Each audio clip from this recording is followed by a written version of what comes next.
Good morning everybody, Crypto STRANG here. Just going to go over the latest news in the altcoin world. Been quite a lot going on in the last week.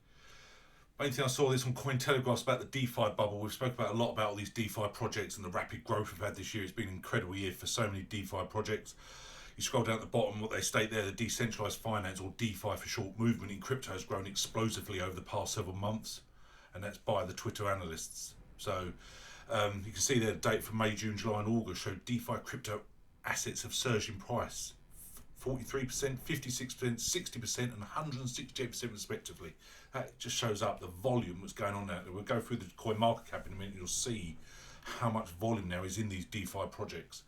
And another bit I saw was incredible was obviously I've heard about Yearn Finance, but it's no secret that DeFi assets have been tremendous this year in price category. Talk of yams.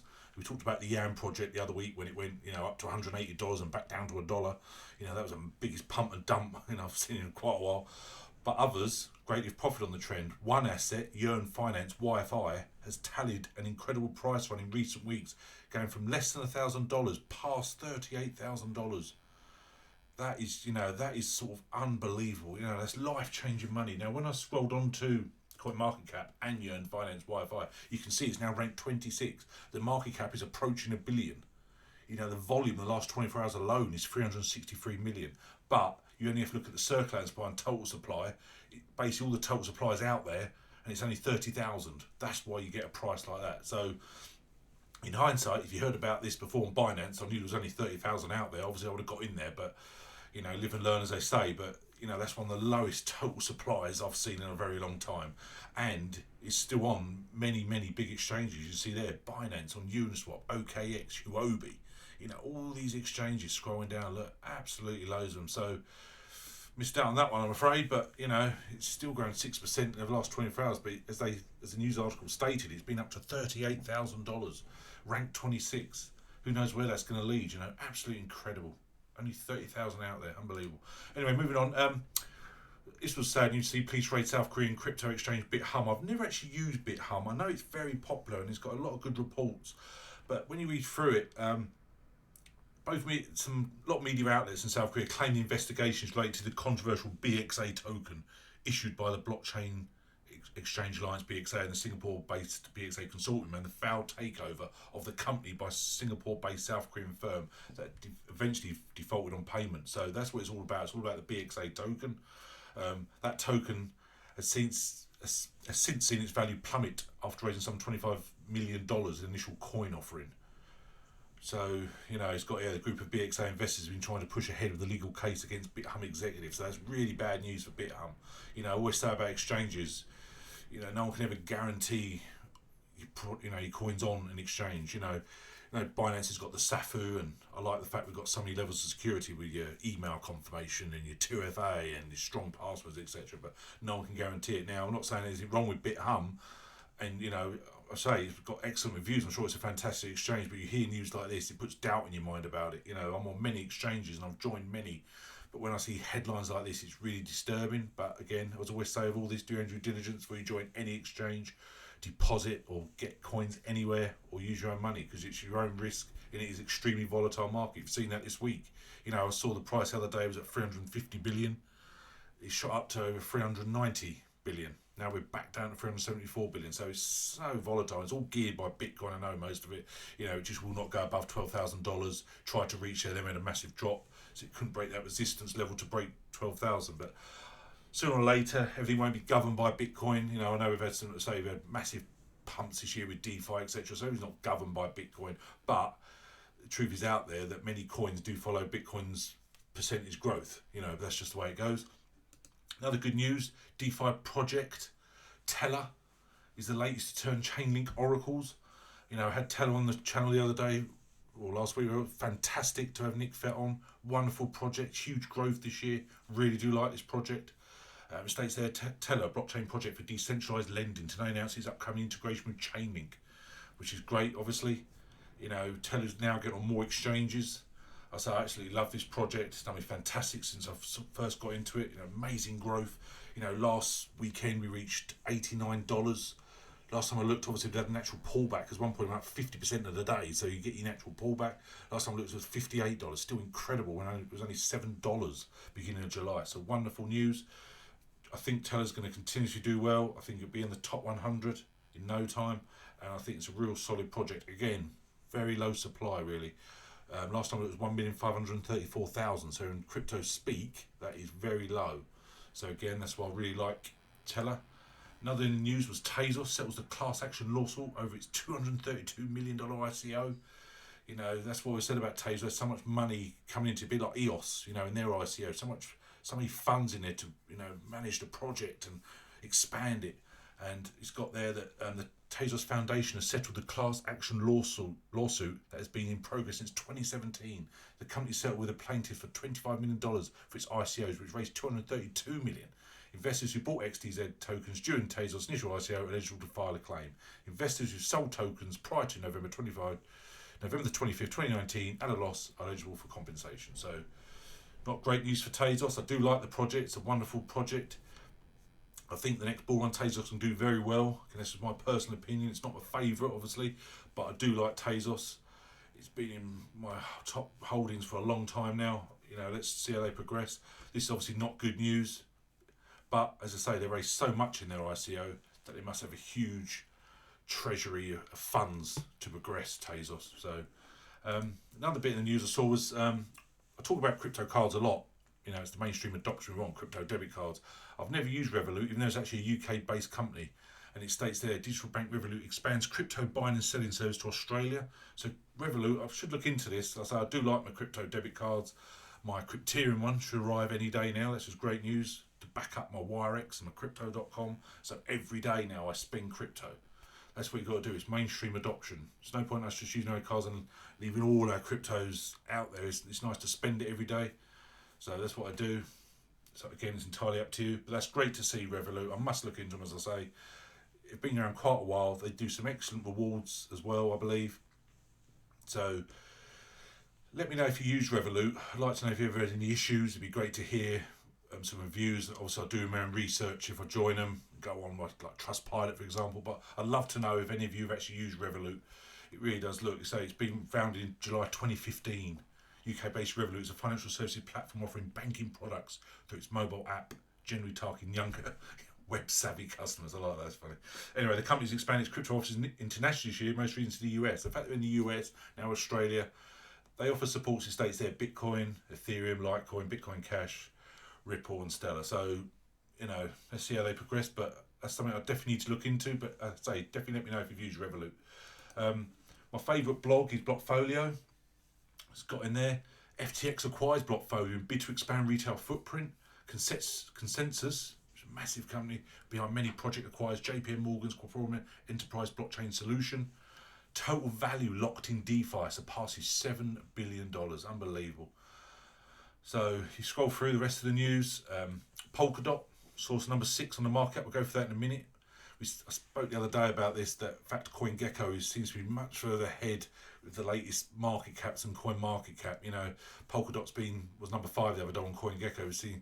CoinGecko seems to be really sort of up to date more than CoinMarketCap, should we say. But anyway, top Blockfolio signals Fidelity present files for new Bitcoin fund. That's great, again, for mainstream adoption. Emergo expands Cardano adoption to major retail brands. Fantastic.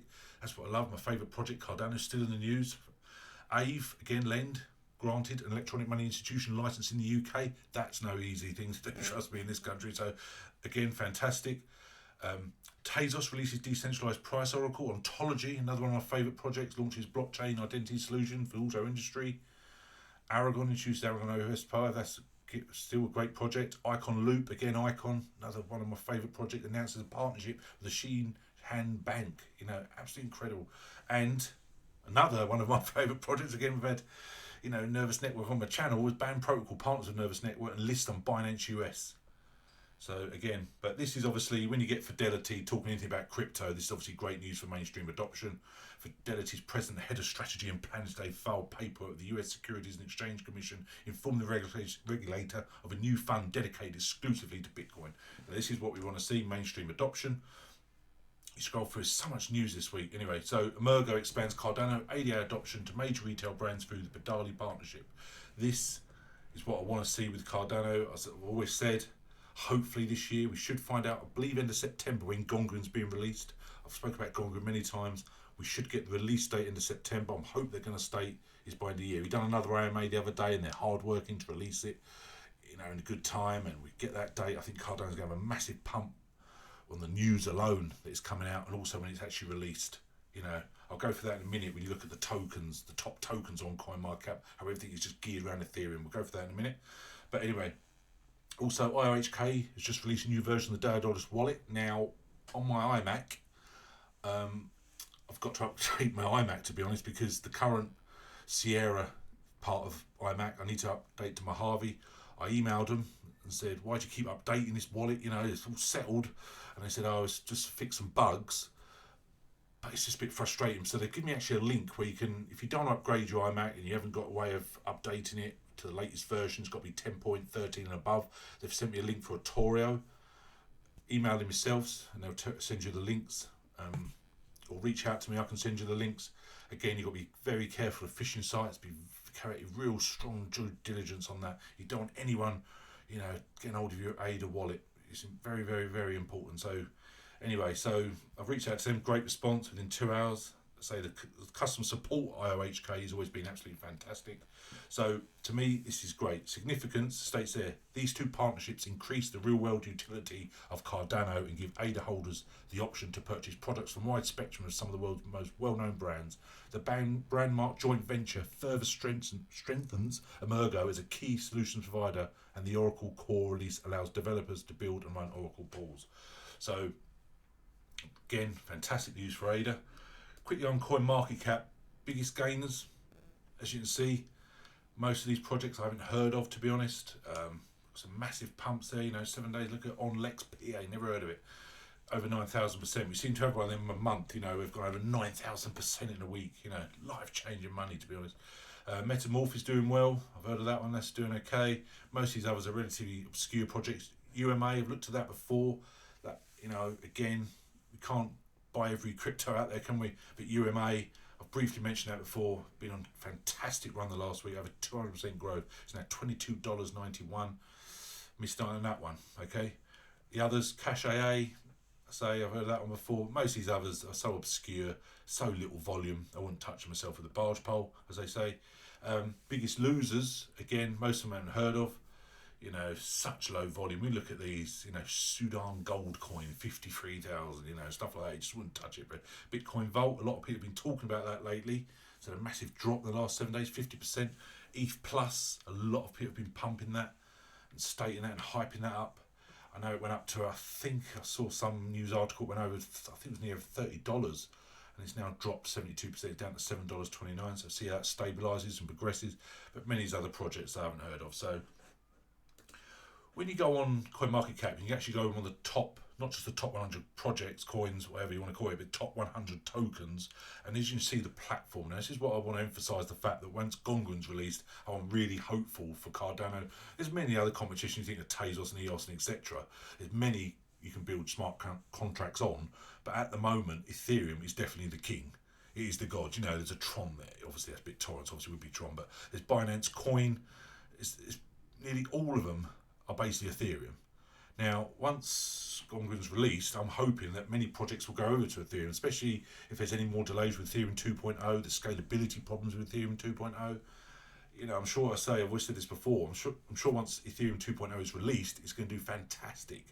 In the meantime, when it is finally released, it's going to have a lot of competition. Where you think go back to 2017, the ICO stage, there wasn't a great competition there is now. Now you've got the likes of Cardano, Tezos, EOS, etc. So it won't just all be geared up to be built on the Ethereum network, many others. Also with Cardano, now you can transfer the ERC20 tokens, you know, Ethereum to Cardano. Again, I think that's absolutely fantastic. And you just scroll through and just so much is built on Ethereum. It's incredible, to be honest. Very few are built on Tron, you know, and again, it's just something to emphasise the fact that you've always got due diligence, but that is why Cardano is my number one. Only time will tell if it reaches all the goals and the dreams we've got for Cardano, but me personally, this is what I believe.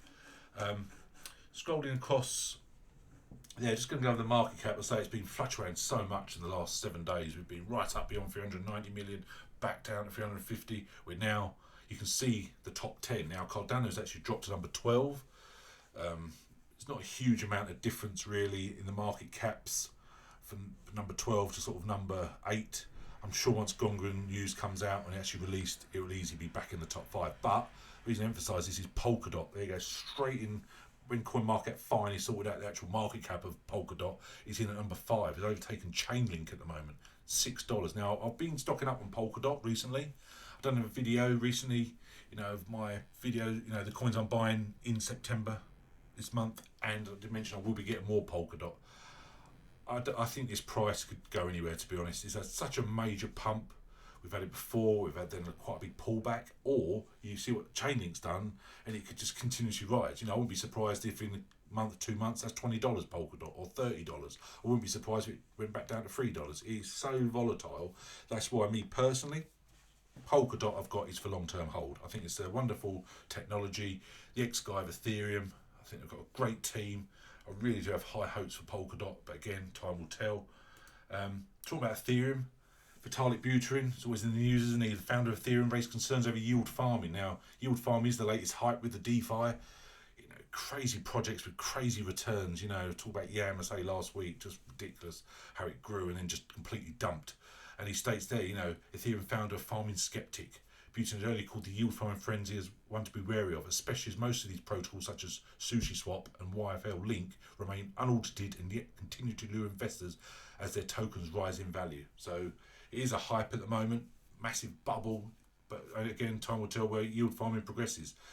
Put simply, it states here, yield farming sees stablecoin Ethereum holders lock up their tokens on pools like Uniswap Curve Balancer, in turn receiving a portion of fees accrued from the traders on those platforms. Holders of these pool tokens can, in turn, go lock up their tokens on newer products like SushiSwap, in turn receiving on farming tokens like Sushi. So, again, me personally, I won't be getting involved with these. I think there's massive amounts of money to be made, but it's so high risk. All crypto is a high risk industry, let's be honest, but this is extremely high risk. As I say, when you get Yam to go from $1 to $180 and then back to $1, it just sums it up, to be honest. If you get in early, fantastic. Good luck to you. So there's quite a lot going on in the world. Been very lucky to have some people on my channel lately. You think of Adele from DApps, I've had Teller on, I've had Crypto Siphon PIVX on, I've had Nervous Network on. I hope we've got a few more coming on soon. A couple of companies have messaged me, see if they can come on. They're not sponsored. I've got to state that none of these interviews yet have been sponsored. I haven't received anything for them. It's just great to have them on my channel. Let me know if you'd like me to reach out to any crypto projects, see if they'll come on. You can ask me the questions. I'll ask them direct and see what they say. But lovely to hear a few more projects you'd like me to approach to see if they'll come on to answer some questions. That'd be fantastic. So message me below, email me info@cryptostrang.com. Be lovely to hear from you as always. All my social media contacts are below. So thanks very much. Thanks for listening. Cheers everybody. Bye.